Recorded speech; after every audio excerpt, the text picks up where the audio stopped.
What's up, guys? Welcome back to Rad JBI. I'm JB. In this video, we're going to break down what the differences are between a OEM Showa compression adjuster and the A-kit Showa compression adjuster. To the left of me, I have one of each. We're going to pull them apart, look at the insides, and I'll explain to you some of the key differences that I see and how those affect the overall damping performance of these two different adjusters. Let's begin with the outside of the adjusters. The one on the right side is going to be the OEM compression adjuster. Now this one is out of the Honda CRF 250R Works Edition. So even though it looks different aesthetically with the anodized, it is the same componentry and dimensions as the OEM version of this, which is all primarily silver. To the left of that is the actual Showa A-kit compression adjuster. One of the key takeaways, you can see a little bit difference in the, I don't want to say branding, but the laser engraving or etching that they have on it. And what really stands out is that this is a hex shape for grabbing onto versus just two flat sides for removing it. So it's one easy way you can kind of look at these from the outside and have an idea of what style of comp adjuster it is. Again, this being the OEM style, this being the A-kit style. In terms of clicker adjustments and how they function, relatively the same. The high speed does turns. That's the outer black nut, and then the inside does clicks. So really no difference in that, but what is different is going to be on the inside, and we'll shift focus to attention on that right now. So the first thing we can see is the actual compression piston. I'll lay one out that has already been removed. That looks like this piece right here. So in terms of the what we want to look at is the hole diameter. So how big are these holes? Pretty much they are the same between these two. I will say on this one, there is no chamfer on the edge leading into the hole, whereas these ones have a nice chamfer or fillet, depending on what you want to call it. So in terms of that, the reason I bring that up is that's where oil is going to flow through and actually flex open the shims that are on the back side of it. So right there, there's one item that is very, very similar between both the OEM adjuster and the A-kit adjuster. And then that is where the similarities tend to end on these two Showa compression adjusters. So we'll go ahead and pull them out.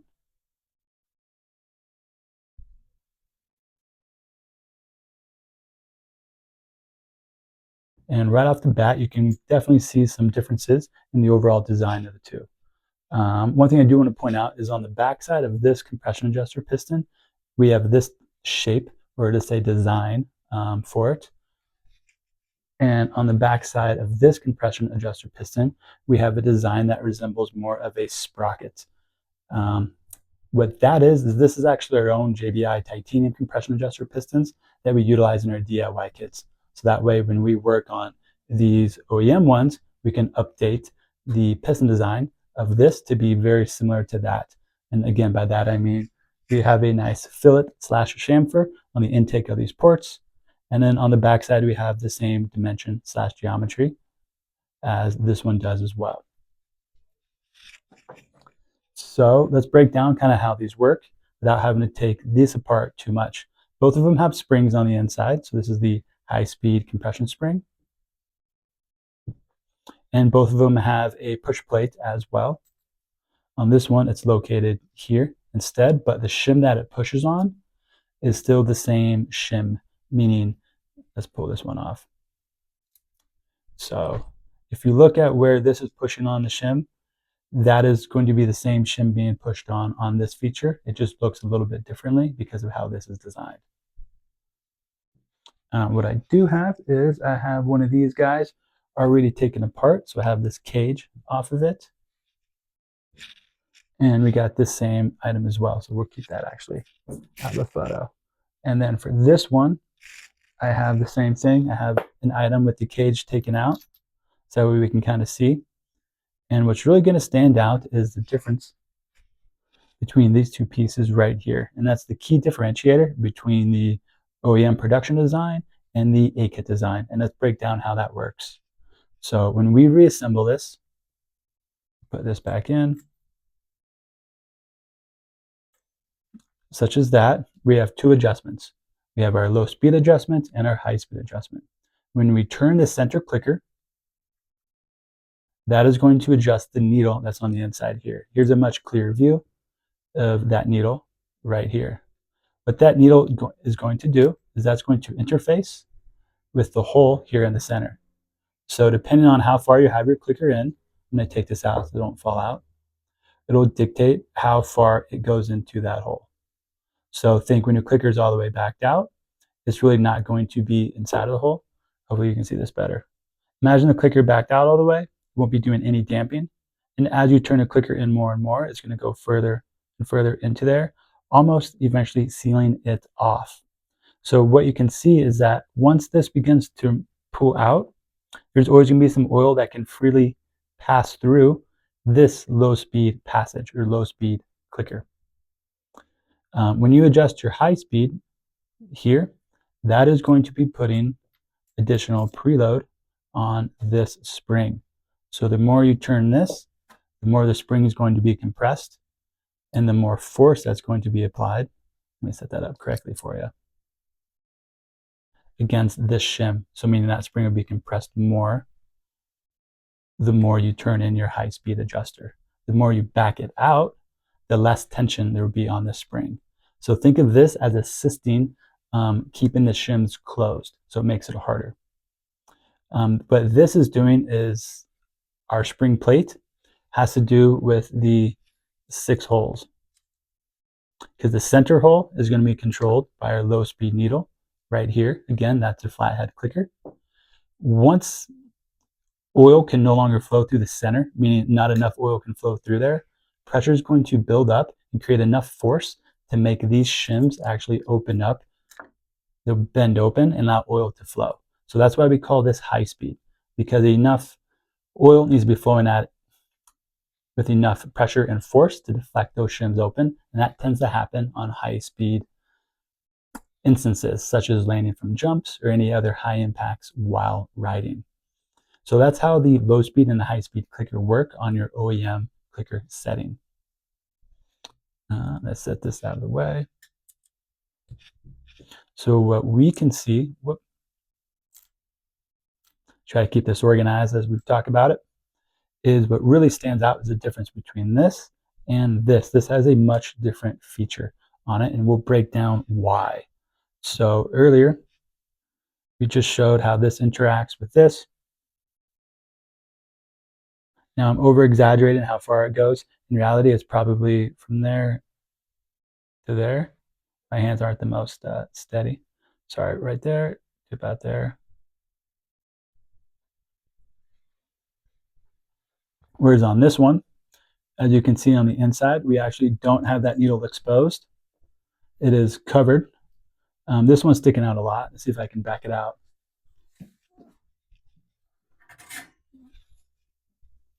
But I think this one might be all messed up. Oh, there we go. Sweet. Just that way we have the same representation for both of these clickers. Awesome. So we can see this is on the inside of that. Now here's how that works.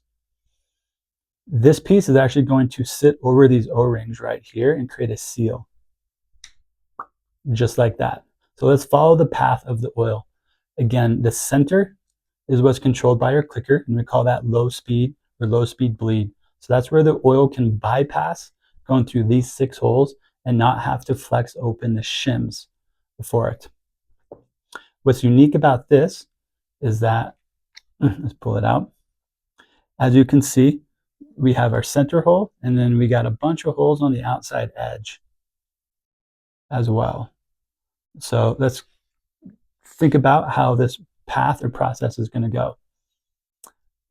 When this slides on here, we got this O-ring. That's going to create a seal on the inside edge against this. So when we put that on there, what that means now is when the oil flows through this center hole, it's going to go into that cavity. Now it has to find a way out. The way it's going to do that is it's going to come through this center hole, and then it's going to want to go through one of these holes on the edge. Well, if we follow that, these holes are covered by some shims. So if you've ever seen a subvalve inside of a fork, you're going to be able to see the similarities between a fork subvalve and a subvalve inside this compression adjuster. I'll set this down to see if we can get a good zoomed in view.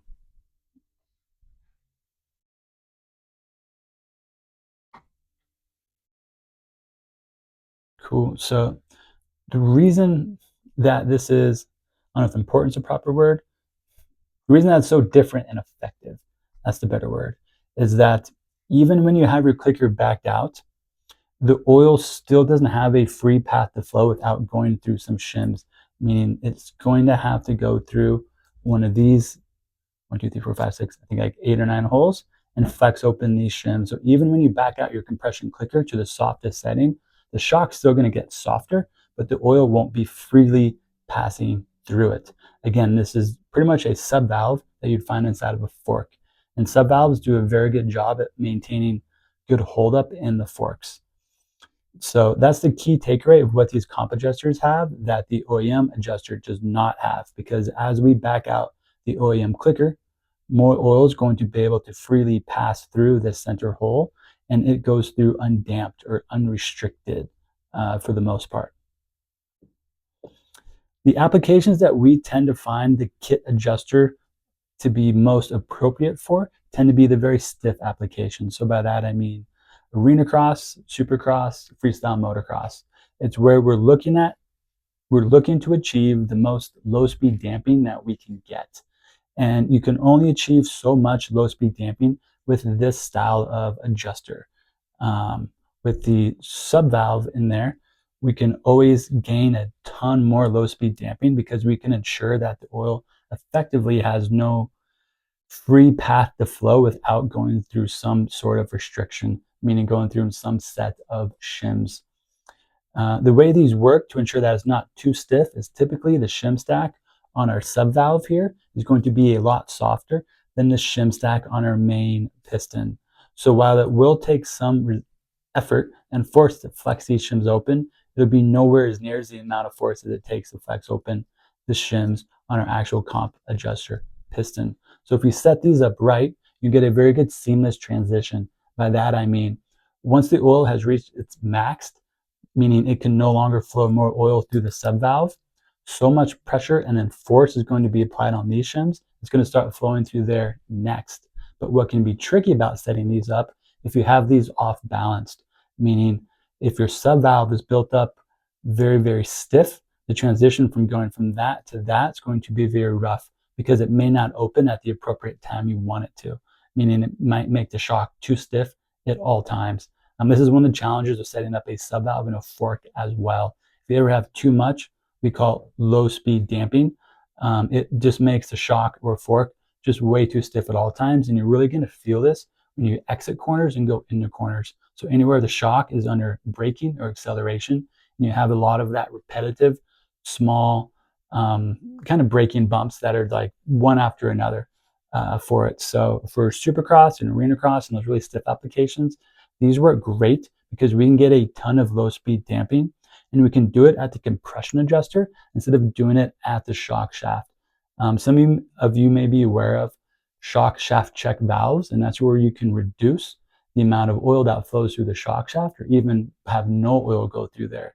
And that works really well at making the shock a lot stiffer with low speed, but it also has an effect on what we call the pressure balance. By that, I mean, how do I put this simply? How much compression damping our compression adjuster provides versus how much compression damping the shock shaft piston provides. And most commonly, we want those to have a very equal amount of contribution. If one of those are heavily favored one way or the other, that tends to not be the most favorable shock feel. Of course, there's going to be exceptions to this rule, but again, just speaking generally, that tends to give you the most favorable feel. So these adjusters are really cool. You probably won't really see them be used by us that often for anything motocross or off-road related because we just don't need that extra adjustability for a low speed damping mechanism inside of here. But for any stiffer applications, again, such as arena cross, supercross, or freestyle, this is a very, very valuable part that you can't really replicate unless you just copy what they're doing here. So that's what really stands out to me as being the value in these A-kit adjusters is that the extra tuning that it provides us for those other styles of riding. You can buy one of these and you can remove the shims on this low speed, on this sub valve. We'll call it low speed valve as well. So that way you still don't have any damping from there.